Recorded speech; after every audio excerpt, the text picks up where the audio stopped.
स्वागत आहे। आज आपल्यासोबत अर्जुनी मुरगाव कृषी उत्पन्न बाजार समितीचे उपसभापती अनिलजी दहिवले आलेले आहेत। आपला केलेले कार्य आपल्याला सांगा। नमस्कार, मी अनिल दहिवले, उपसभापती कृषी उत्पन्न बाजार समिती अर्जुनी मुरगाव, जिल्हा गोंदिया, तसेच प्रदेश प्रतिनिधी महाराष्ट्र प्रदेश काँग्रेस कमिटी मुंबई। मी कृषी उत्पन्न बाजार समिती अर्जुनी मुरगावला 23 मे 2023 पासून पदावर विराजमान झालोय। निवडणुकीच्या माध्यमातून ते पद मला मिळालं आणि त्या पदावर मी जेव्हापासून बसलोय तेव्हापासून आमचे सन्माननीय सभापती महोदय आणि आम्ही दोघे सभापती आणि उपसभापती दोघे मिळून आपल्या कृषी उत्पन्न बाजार समिती अर्जुनी मुरगावचा विकास कसा होईल, त्या बाजार समितीच्या माध्यमातून शेतकऱ्यांचा विकास कसा होईल या पद्धतीचं काम आमचं नेहमी सुरू असते। आमच्या तालुक्यातील शेतकरी हा कसा संपन्न झाला पाहिजे, त्याला त्याच्या शेतमालाला योग्य भाव कसा मिळाला पाहिजे, ह्या दृष्टीनं कृषी उत्पन्न बाजार समिती या ठिकाणी मार्केट यार्डची सुरुवात करण्यात आली। त्यामध्ये व्यापारी शेतकऱ्यांच्या मालाला हा योग्य भाव देतोय आणि त्या ठिकाणी व्यापारी आणि हवाल आणि शेतकरी हमालाला सुद्धा व्यापाऱ्यांकडून जी हमाली मिळते, म्हणजे एक प्रकारे हमालाला सुद्धा रोजगार निर्मितीचं काम बाजार समितीच्या माध्यमातून मिळत आहे।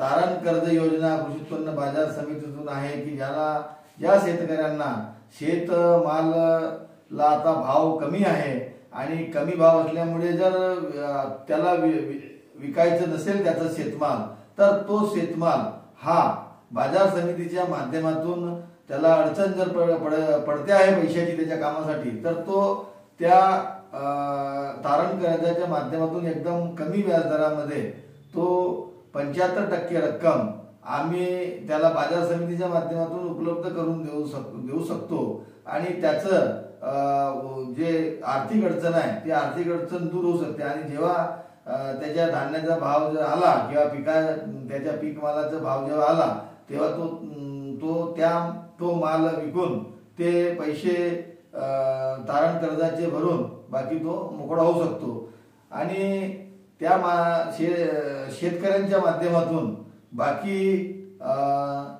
त्यांना बाकीच्या शेतकऱ्यांना सुद्धा आणि व्यापाऱ्यांना सुद्धा सर्व म्हणजे चांगल्या सूचना दिल्या जातात।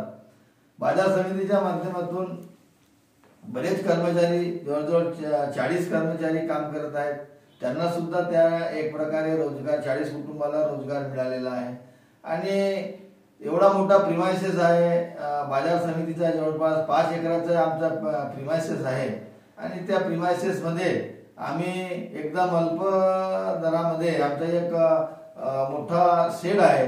त्या शेडमध्ये 1000-1500 लोकांची कॅपॅसिटी आहे आणि त्या ठिकाणी आमच्या शेतकरी वर्गांचे कोणतेही लग्न कार्य आणि कोणते लहान मोठे कार्यक्रम त्या ठिकाणी होऊ शकतात। एकदम 500 रुपयाच्या म्हणजे कमी याच्यामध्ये, म्हणजे कमी रुपयामध्ये, आणि बाकीच्या हॉलमध्ये जास्त तो करू शकत नाही कार्यक्रम, त्या ठिकाणी करू शकतो। बाहेर गावचा जो शेतकरी आहे, 25, 40, 50 किलोमीटर दूरचा जो शेतकरी आहे, त्याला राहायला शेतकरी निवासाची व्यवस्था केलेली आहे आणि तो